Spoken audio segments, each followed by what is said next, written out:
Happy Friday, everybody. Today what we're going to cover is something a little bit special, a very big loss to country and also a very incredible person, Royal Toast.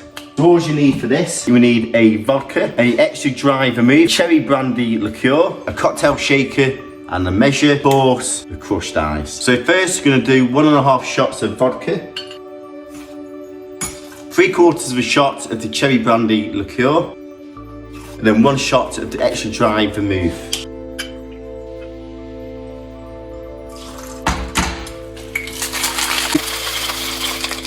The royal family have been quite notorious for liking gin. The Queen's mother actually lived until a ripe age of 101 and was known to drink gin. And actually, a very popular and favourite tipple for the royal family was actually Dubonnet. It'd be great to cover some cocktails with this. So this cocktail has originated since 1937, which was adapted from a UKBG recipe, which was originally an equal part. So it's just a slight variation, but it's a very traditional cocktail this. I've got these lovely cherries. So here we have it.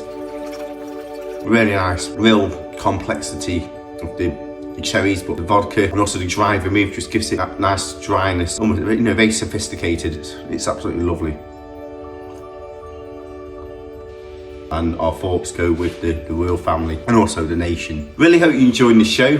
Please do check out my other playlists for classic cocktails and short cocktails like this. Please do subscribe. A lot of love and passion going into this show. Also turn on your notification.